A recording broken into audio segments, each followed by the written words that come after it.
lool léegi nag ma demee sàcc dem ci sëriñ bi gars yi bi ñu ma yóbboo ci sëñ bi daf ma jàpp dóor ma bu may bëgg dee mën naa ne ca njël lañ ma tàmbalee dóor maanaam ay 6 heures du matin ba ci ay fukki waxtu ci bëccëg bi mooy 10 heures lañ ma tàmbali di dóor bu ma xëyee dem di yelwaani waat nit ñi dañ ma doon sarax lu bëri parce que dañoo foogoon ne laagoo laa ndax sama yaram bi sëñ bi da ko jàpp dóor ko ba mu néewi sama benn bët bi suuru doo mën a xàmmi daal bés boobu noonu defe naa ne ci sama yelwaan ci lañ ma gënoon a yërëm ndax nit ñi dañoo foogoon ne laagoo laa ndax sama yaram bi ni mu néewee woon ak yooyu noonu wala itam daanuñ ma dóor ndax lan daan nañ ma dóor ndax damay yenn saay dama dëgëroon bopp dama ko waxee samay njëlbeen wax dañ ma daan dóor ndax dama daan tooñ yenn saay ci mbedd bi gis doomu jàmbur tooñ koog yooyu noonu léegi kooku day ñëw àkk si sëñ bi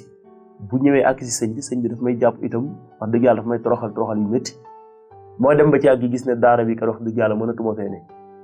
dama jékki-jékki benn bés ma daw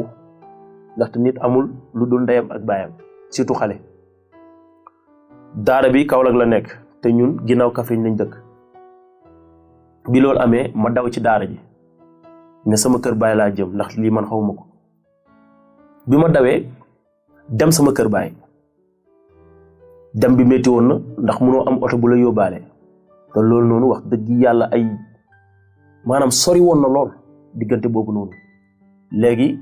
oto boo jéem a arrêté pour mu yóbbaale la day bañ ndax xale nga te ñoom duñ jël boobu risque léegi ma dem ba ci kanam fekk ay guddi jot na may dox ci yoon bi foofu lu ne mënoon na la fa fekk waaye itam ma gis benn paa bu baax mu xam ne timis gi maase na te ab xale mooy dox ni léegi mu jël ma daal di may yóbbu ci biir këram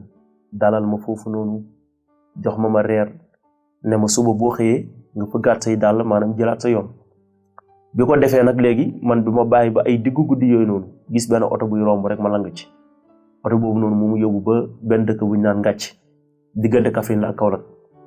léegi bi ñu demee bu foofu noonu ñu bu boole ma ak benn policier foofu policier bi di ma enquête naan ma yow fan nga dëkk xale bu toll ni yow lan ngay def fii nii ma ne ko man wax dëgg yàlla daara laa dawee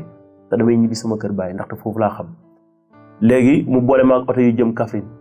bi ma boolee gi oto yi ma dem ba foofu noonu Kaffrine jël sareet mu yóbbu ma bu suñu dëkk léegi bi ma yóbbu bu suñu dëkk sama papa daf ma xool mu ni ma man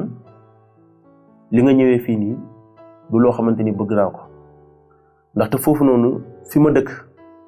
bu fekkee da nga nekk xale te jàngu alxuraan dañ lay considérer comme koo xamante ni un vaurien koo xamante tekkiwul dara boo jàngee alxuraan suñu dëkk